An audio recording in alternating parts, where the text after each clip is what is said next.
כאן.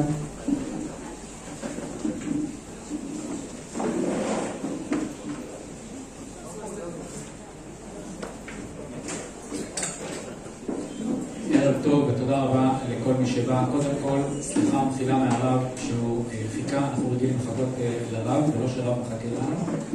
אז אנחנו שנתיים נמצאים בכיתתה של רעייתי, סיגלית שרה, קלי, דמות משמעותית פה בקהילה, וכמובן במשפחה, בת בכורה, עם כל מה שמשתמע, גם מבחינת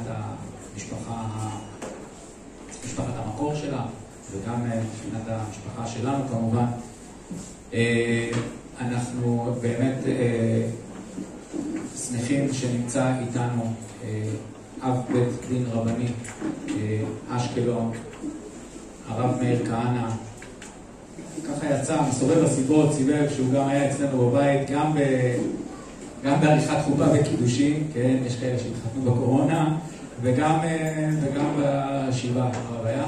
אז אנחנו עכשיו ביקשתי שככה דברים, לא יודע אם הרב הסכים לדעתי או לא, אבל ביקשתי שהדברים יסובו. אנחנו יודעים כמה אצל גלי היה חשוב בנושא של זוגיות, וכמה שיר השירים היה סביב העניין. אז ביקשתי מהרב שיחרוז לנו את זה ביחד, אז אם אפשר, בבקשה.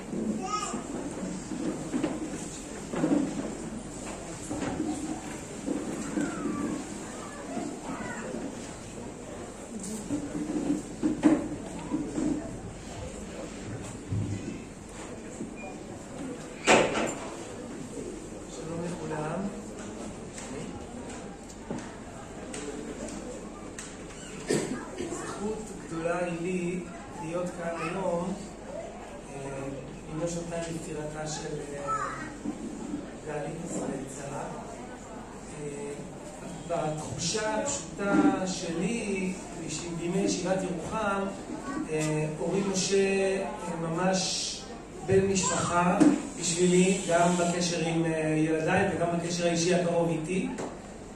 ולכן היה באמת אך טבעי שהייתי בבית לסדר קידושים בקורונה. ואגיד, גלי הייתה הרבה יותר מאשר אימא של אורי משה, הייתה דמות שאני חושב שעוד חברים הכירו ונחשפו, דמות שישר מתחברת וישר מחברת גם את החברים, אני חושב שגם את כלל ישראל, זאת אומרת שגם פה בעיר הכירו אותה ככה. וברגע שהראו שמה שהאבא שלו מבקש שנדבר על שיר השירים, היה ברור לי מיד שנדבר על מאמר הדור של הרב קוק. מה הקשר? הרב קוק במאמר הדור מביא 3 פסוקים משיר השירים לאורך המאמר, 2 ביחד ואחד בהמשכו. הפסוקים האלה עוסקים בחיבור של כלל ישראל זה לזה, וממילא לגבי הקדוש ברוך הוא. בהקשר הזה הרב קוק מביא אותם, וזה גם מתאים לדמות של גלי.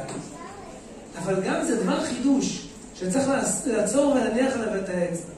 כי הרי בדרך כלל שיר השירים מתפרש, כמו שאבן עזרא מסביר, הפירוש של השיר השירים הוא מחלק אותו ל3 צעדים, הוא קורא לזה 3 פעמים. כל פסוק הוא מסביר פעם אחת לפי הפשט, פעם שנייה לפי ההקשר של הסיפור, פירוש מילים זה הפעם הראשונה, ההקשר של הסיפור בתוך הפשט זה הפעם השנייה, והמשמעות של החיבור בין בית ישראל והקדוש ברוך הוא זו הפעם השלישית. אבל כל המפרשים הולכים בדרך הזאת, והמדרש הולך בדרך הזאת, של להגיד את שיר השירים כחיבור בין עם ישראל לבין הקדוש ברוך הוא, בין כנסת ישראל לבין הופעת השכינה בעולם. אז כשהרב קוק לוקח את זה וקורא את הפסוקים האלה על החיבור שבין עם ישראל זה לזה, זה חידוש גדול, וצריך להבין מדוע הרב קוק עושה את זה ולהגיד עם בזהירות גם על סמך מה. הדבר השלישי הוא שהפסוקים שהרב קוק בחר 2 מהם נזכרת בהם האמא. מיד נראה את הפסוקים לפנים בהקשר של המאמר, אבל אחד זה החזיתי ולא הרפנו עד שעבדתי בבית אמי ואל חדר הורתי. והשני, רעיון לכאורה, זה אביך אל בית אמי תלמדני, השכחה מעין הרקח מהסיס רימוני. שני הפסוקים האלה נאמרים בהקשר של הרצון שלנו להתחבר מחדש לקדוש ברוך הוא, לקרוא לו, להביא אותו עד אלינו. והמפרשים דורשים דרשות על מה הכוונה אל בית אמי תלמדני, מה הכוונה אל הרקח סיס רימוני. אפשר להעמיק בדברים ונגיע אליהם. אבל היה ברור שזה הנושא שאנחנו צריכים לדבר, כי הרי פה אנחנו מדברים על אמא שעוסקת בחיבור של כלל ישראל זה לזה. ולכן כאילו הוא קרא את הפסוקים האלה על גלי כדמות בקהילה ועל הגילוי שאנחנו מגלים יום יום באומה שלנו פה בתהליך הזה של תחיית ישראל. אז כדי שנוכל להבין את הדברים, בואו נלך רגע אל מאמר הדור כמהלך. איפה אנחנו נמצאים בסיפור? אז כיוון שמאמר הדור הוא מאמר מפורסם, בראש מכן כבר יודעים על מה הוא מדבר, נזכיר בקצרה. בא הרב קוק וטוען טענה. לא נדבר כרגע על כל המאמר, מאמר כולו ארוך ומפורט, אפשר לדון על כל סעיף וסעיף עד כמה הוא רלוונטי אלינו. נדבר רגע על המסגרת כולה. במסגרת כולה, טענת היסוד של הרב קוק היא שהקושי של הדור הזה הוא לא בגלל תאוות, כמו שנתפס באופן פשוט אדם חילוני אצל האדם החרדי. אומר הרב קוק, זה לא המצב, הדור הזה הוא דור מיוחד, הוא דור שאין לו אח ורע בכל דברי ימינו. מדוע? לא מכיוון שזה תינוקות שנשבו, כי כאלה היו לנו לאורך הדורות גם. לצערנו היו גלויות והיו פוגרומים והיו חטיפות והיו תינוקות שנשבו. אבל הדור הזה מיוחד בכך שהוא פועל עם הקדוש ברוך הוא. הוא דבק ברעיון של תהליך תחיית ישראל, הוא מוכן למסור על זה את הנפש. הוא דבק ברעיון של הצדק והמשפט והשלום והחמלה והחסד. הוא דבק ברעיון, הוא מוכן להילחם עליהם. הוא רוצה לבנות חברה צודקת. אם הרב קוק נראתה בצורה מסוימת, גם נראית קצת אחרת החברה שמנסים לבנות. אבל מה הרב קוק? זה לא דור שמה שקורה לו זה שהוא בעקבות התאוות עוזב הכל. זה מה שהיה קורה. כשמישהו בגלות היה עוזב את הקהילה, אבל לא להסתובב בין הגויים, הוא היה נטמע בגויים, הוא היה מתבולל. הוא היה מאבד כל קשר לעם ישראל. כשעם ישראל כעם היה חוטא פה בארץ, אומר הרב קוק, הוא היה חוטא גם בין אדם למקום וגם בין אדם לחברו. אתה מוצא פה כל רע רכיל יהלוך, ושם אנשים מבקות את התמוז, עבודה זרה. כלומר, זה הולך ביחד, כשעוזבים אז עוזבים. הדור הזה הוא דור מיוחד, לא היה כמוהו. מצד אחד הוא דבק בתיקון החברה, והוא דבק בבניין עם ישראל בארצו, שזה דברים שכל השנים שאפנו לנו, 2000 שנות גלות לזה חתרנו. והדור הזה מוכן להילחם על זה, מוכן למסור את הנפש שלו. מצד שני, הוא חוטא בצניעות, הוא חוטא בחילול שבת, הוא חוטא בביזוי התורה, בביזוי גדולי ישראל. איך אפשר להבין את זה? על כן, הכותרת היא, דורנו הוא דור נפלא, דור שכולו תימהון נפלא, לא שמשתמשים היום נפלא, איזה יופי, מקסים נהדר, לא. נפלאנו של פלא, דור שכולו תימהון, קשה מאוד להבין אותו. הוא משתמש בעוד ביטוי מיוחד, הוא אומר, הוא גם כולו חייב, גם כולו זכאי. יש שם מדרש חז"ל שאומר, אין בן דוד בא אלא או בדור שכולו חייב, או בדור שכולו זכאי. דור שכולו זכאי, ברור, הגיע השעה לגאול את ישראל, הנה, ישראל צדיקים כולם, נגאל אותם, דור שכולו חייב, אוי, אין ברירה, ישראל הולך לרדת לטמיון, מה יהיה? אומר הרב קוק, שתי סיבות לקדוש ברוך הוא למה לגאול את עם ישראל עכשיו. א', כולו זכאי. מתמסרים, מוכנים למען תהליך תחיית ישראל, למסור את הנפש. עושים הכל בשביל לתקן את החברה, בשביל להילחם על צדק ושלום ומשפט ויושר. ומצד שני, הוא לא חייב. אנחנו נראים. איך הצניעות, איך השבת, איך היחס לתורת ישראל. אוי ואבוי. אז מה הוא זה חיבור בלתי נתפס במצב של הדור. והטענה של הרב קוק היא שזה קרה בגלל חיפוש דברים גדולים בתוך תורת ישראל, אכזבה, שלא לומר נפילה וייאוש. וזה גורר את החטא. לוקחים בחור שלמד בישיבה בגלות, כל יום הוא אומר ותחזינו בשולחן אצלנו ברחמים. כל החגים הוא אומר זכר ליציאת מצרים, והוא מדבר על השנה הבאה בירושלים הבנויה, ולא עושים כלום. לא מתקדמים לשם בכלל. וזה מתסכל אותו, אומר, למה אנחנו זרוקים כאן בגלות? והוא מבקש דברים גדולים, אמרו לי, ממלכת כהנים וגוי קדוש, כהנים בעבודתם, איפה אנחנו ואיפה זה? כך מרגיש עם ישראל בגלות 2000 שנה. וזה בוער, מדי פעם מתעוררים גם שאי אפשר, והם נשארים בגלות. וכאן מגיע דור ששומע את הקולות ומחפש את הדברים הגדולים עכשיו. הוא לא מוצא אותם בתוך התורה. כי מיום שחרב בית המקדש, אין לו לקדוש ברוך הוא מעולם לא נתן אדמות של הערכה. לכן אומרים, תקשיב, אנחנו לא יכולים לבנות פה לאומים. לא יכולים לבנות פה אומה, אנחנו יכולים בגלות. דיינו שנשרוד.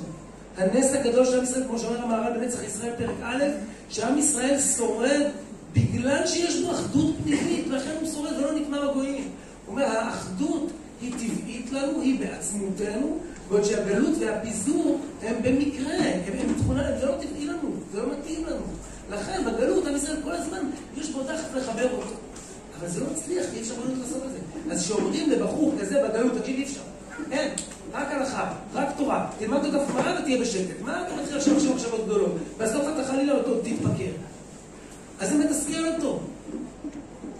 ואז לאט לאט מתעוררת התנועה הציונית שפורקת אויב ועולה לארץ. והרב קוק אומר, אל תטעו בה. זה לא כמו התפיסה הפשוטה שתופסים אותה בציבור הדתי באותה תקופה שאומרים, תקשיבו, זה תעבוד, היצר הרע יש לו הרבה דרכים. הוא לא תהיה אדם משמע, תפרוק כל תחלל שבת. הוא אומר, עם ישראל, תעלה לארץ, תעשה... מה אתה רוצה לחלל שבת? אז התפיסה החרדית על הציבור החילוני הציוני, שזה חלק מהתאבות, וגם זה, כל זה עצת היצר. נגיד בשפה חסידית, כל זה בלבולים שהעולם הזה מבלבל אותנו. הוא אומר, זה לא מצב, אתם טועים. הדור הזה הוא דור אחר, הוא שונה מכל מה שהיה לנו. הוא באמת מחפש דברים גדולים. בגלל שהוא לא מוצא, הוא נופל. הוא חושב שרק אצל הגוי המציאו מה זה לאומיות. הוא חושב שרק אצל הגוי המציאו מה זה צדק וחברה צודקת וקומוניזם ודברים כאלה. הוא לא מבין שזה אצלנו. הרמב"ם מלא בהלכות מלכים, רק צריך לפתוח וללמוד אותם, אתם לא לומדים אותם ב-2000 שנות. הגמרא מלאה, התנ"ך מלא בסיפורי מלוכה. הגמרא מלאה בסנהדרין, פרקים שלמים, על מה תפקיד המלך והסנהדרין, ואז איפה אנחנו ואיפה זה. אז המהלך של מאמר הדור זה פה להבין את זה, אנחנו צריכים להבין את השפה של הדור הצעיר, לדבר את השפה.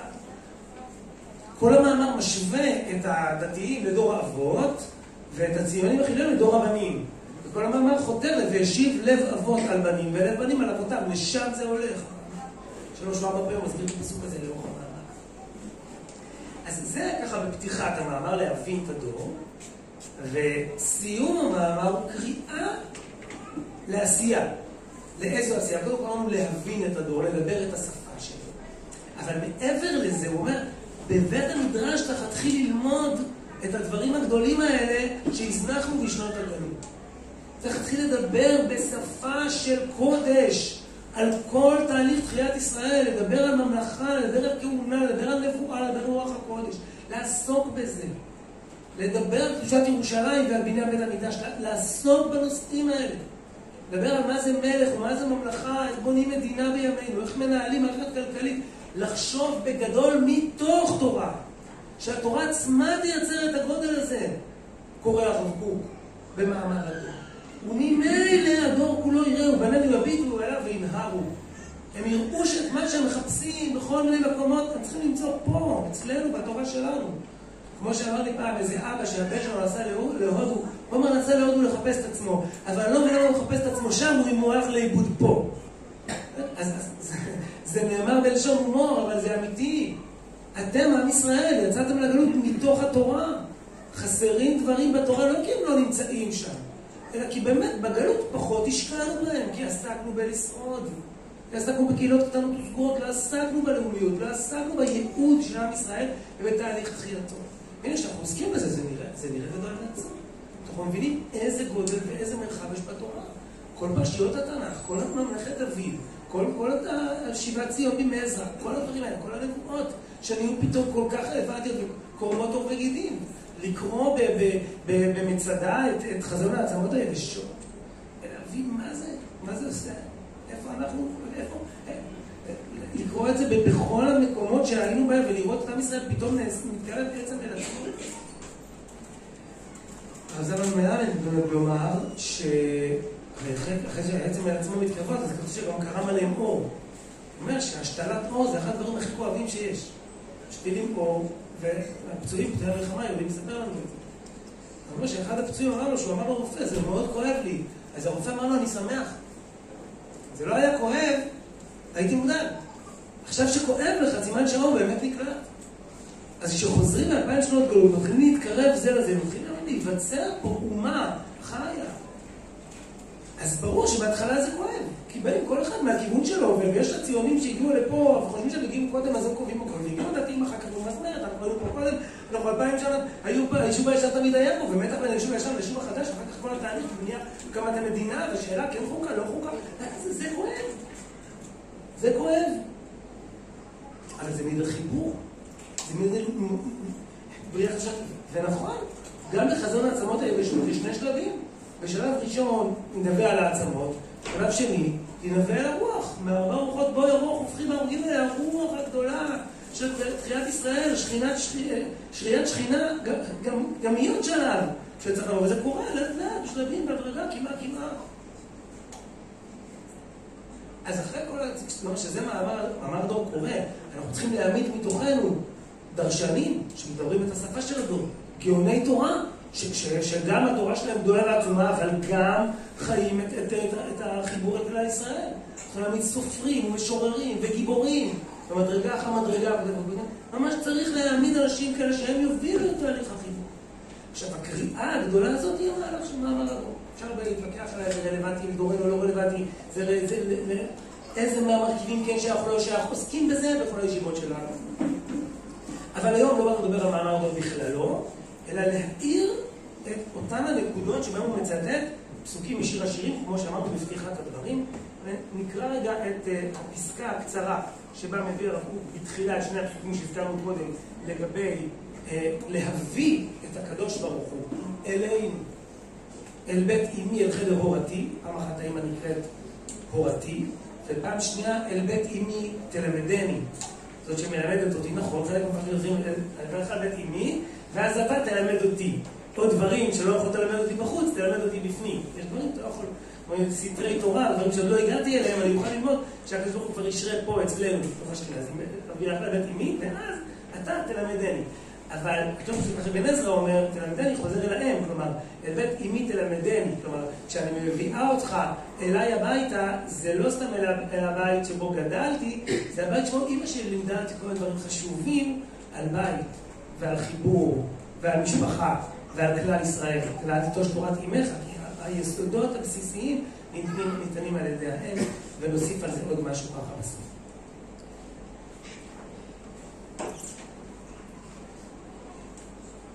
אז אחרי שהבנו את המהלך של מעמד הדור, קל להבין את הפסקה שאני קורא כרגע. הרב קוק מתאר פה את העובדה שהציבור הציוני, החילוני, עזב את התורה כי הוא חיפש דברים גדולים בחוץ. אנחנו רוצים להראות לו שהוא ימצא את זה דווקא בתוך גבול ישראל, שלא יחפש את זה בחוץ. ערכים של תיקון החברה זה בתורה. הווה נכין לו הדרך. נראה לו את מבוא העיר, כלומר, מבוא העיר כוונה איך נעשים לירושלים של מטה, כי אי אפשר להיכנס לירושלים של מעלה, להיכנס קודם לירושלים של מטה, לתוך התורה, והמסורה בינינו מתעוררו. למען נוכל למצוא את הפתח. נודיע לו שימצא מה שהוא מבקש דווקא בגבול ישראל, וכאן הוא הביא את הפסוק, אחזתיו ולא ארפנו, עד שהבאתיו אל בית אמי ואל חדר הורתי. וגם את הפסוק השני, הפסוק הזה מפרק ג' ומפרק ח'. עכשיו מפרק ח', ונגחה אביך אל בית אמי תלמדני, השכחה מיין אחר כך מהסיס רימוני. כלומר, לא נעשוק ממנו את כל האור והטוב, את כל הזוהר והעוצמה שרכשנו. כי אם נרבה עליהם, נזריח עליהם באור של חיים, באור אמת, המנהיר ממקור הנשמה הישראלית. ובנינו יביטו אליו וינהר. כלומר, הנחת העבודה היא שאנחנו נוכל ליישם את העיקרון הזה על אחרינו ולהגיד להם, תקשיבו, אתם מחפשים ערכים גדולים, זה נמצא פה בתורה. בואו, תתקרבו ותראו. אז זה מתקרב. אז הם באמת יבינו שזה מה שהם חיפשו כל הזמן. ולקראת סוף המאמר, שם הרב קוק מתמודד עם מציאות שבה הקריאה הזאת לא פופולרית בכלל בדורו. כלומר, הציבור החילוני מבזה את היישוב הישן, הוא מתנכר אליו ולא רוצה להתחבר אליו. והציבור הדתי, ציבור הרבנים, לא כך מבין מה יש לחפש. איזה קשר צריך עם הדור. זה עד כדי שבאיגרת הקנה, הרדב"ז, מה של צפת, כותב הרב קוק, למה? מילא ההיתר עצמו של היתר המחירה אפשר להתווכח עליו, אבל למה אתה כך מתאמץ בשביל החילונים האלה בכלל? מה, אתה מתפעל כל יום שלמינים ולאנשים מהתי תקווה? מה אתה מוסר את הנפש בשבילם? והוא אומר, לא, זה לא נאמר עליהם. הם לא המינים והמלשים שהכרת מהגלות. הם פועלים ממש להביא את דבר השם פה אלינו, הם פועלים איתנו כתף אל כתף, הם פועלים עם הקדוש ברוך הוא. צריך לעזור להם לבנות את הארץ ברוח השם ולא בדרכים אחרות. אבל ודאי שצריך להיות חלק. ואז הוא מביא את הפסוק פה. אהבתם העזה של הבנים העיקרים לעמנו ולארץ קודשנו תופיע ותאיר גם כן, שתתפרס ותתרומם ותמלא הכרה ורגש אמת על אהבת דודנו רואי ישראל, אל הגאול המצור יעקב. אמצעך בשוק כשכך גם לא יבוזו לי, ואהבת תורת חיים. הוא אומר, נכון להיום הם מרגישים שזה בושה לבוא לך ולבקש תורה. ככה מרגישים. וככל שאנחנו נהיה יותר בקשר איתם, ואנחנו לא נתבייש מהקשר איתם, ככה הם לא נתביישו לבוא לבקש את התורה. וזה באמת מה שקורה. נכון להיום אנחנו רואים שעם כל הריחוק, ויש ריחוק, הבקשה היום לחזור לפיוטים של בית אבא, הבקשה לשמוע תורה בכל מקום, היא ממש מרגישות. מהרב קוק הם עוד עסקו ולהתרחק, היום הם כבר עוסקים ולנסות להתקרב קצת, אבל לא מקיימים הכל. ולפחות לשמוע את זה.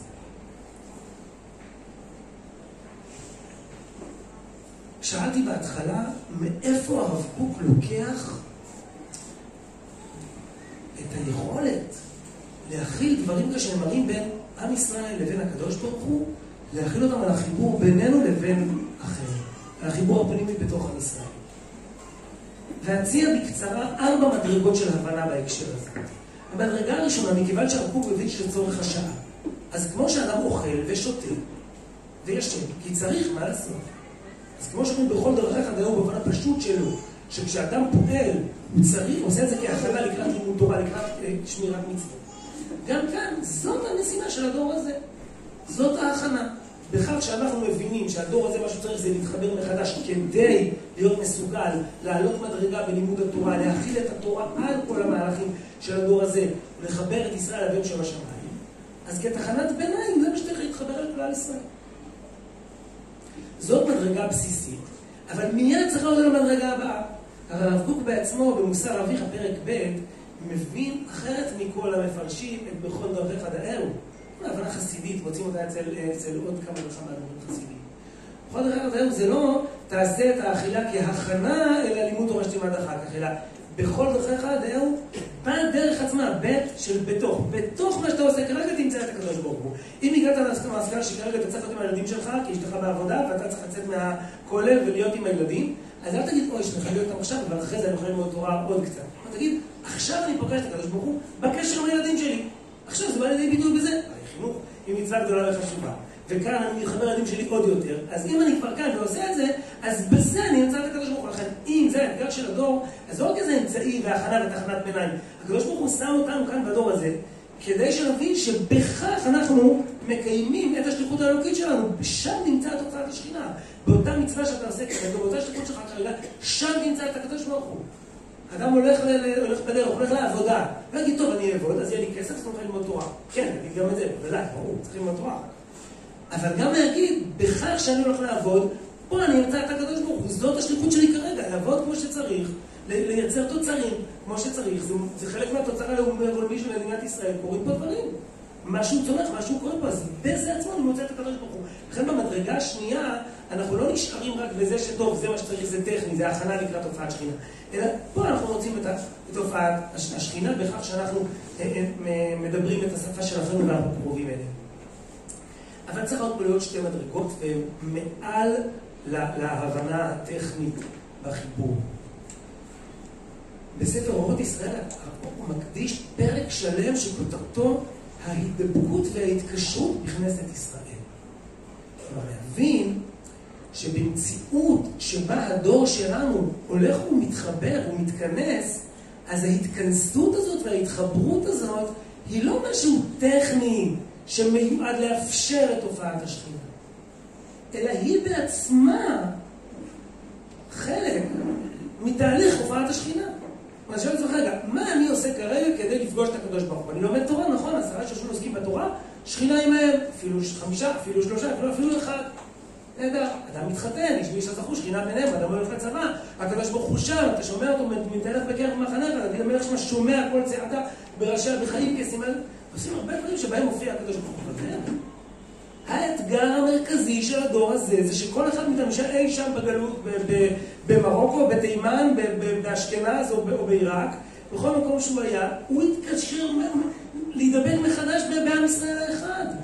אז ההידבקות וההתקשרות הזאת, כשאדם, כמו כותב, שוטל את עצמו בכנסת ישראל, להבין שאני חלק מהאומה, וכל מה שאני עושה כדי לחזק את מצבה של האומה. כשאדם מבין את זה, הוא פוגש את הקדוש ברוך הוא ממש. כי זאת ההופעה של הדור הזה, זה מה שקורה כרגע. איפה הקדוש ברוך הוא בא לידי ביטוי בעשייה שלנו, נכון? בכל הצדק והמשפט והחסד שאנחנו טורחים לעשות, אבל התנאי בסיסי להתקדמות זה החיבור של כלל ישראל. זה מה שקורה לנו, האומה כרגע, אחרי 2000 שנות גלות, בתהליך של התכנסות. ולגבי זה אני מוסיף את המדרגה הרביעית של אחדות ישראל. האחדות בויחן שם ישראל נגד ההר, שהיא תנאי לקבלת התורה, היא לא אירוע חד פעמי של מעמד הר סיני. היא באמת הדרך היחידה לקבל תורה. משה מקבל תורה בהר סיני לא רק בגלל שהוא משה רבינו, מהסנה, מהחזרה למצרים, מההתעמתות עם המצרים, עם המצרי הבודד, עם המצרים כאומה. הוא מקבל תורה כי עומדים מאחוריו 60 ריבו כאיש אחד בלב אחד.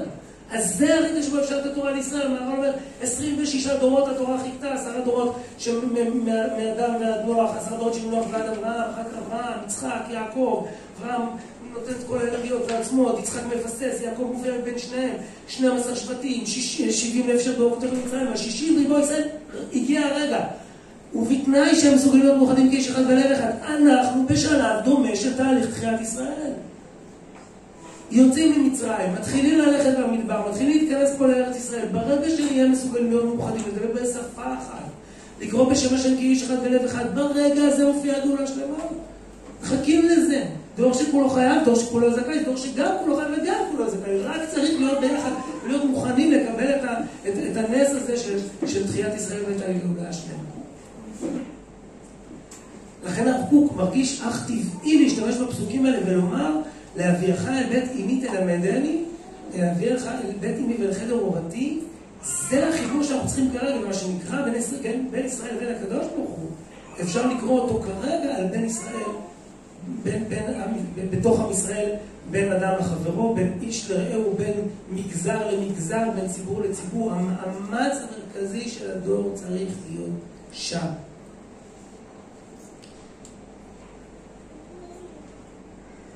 אני נפטרה, אני הרגשתי קודם כל, החזיר אותי 25 שנה אחורה, כמו שלי נפטרה, הייתי בערך בגיל של אורי משה, אבל קצת יותר גדול, משפחה קצת יותר מבוגרת איתה בגיל המשפחה, אבל התחושה המרכזית של כל מה שלמדתי מאמא שלי, שזה הלכתי עד 120.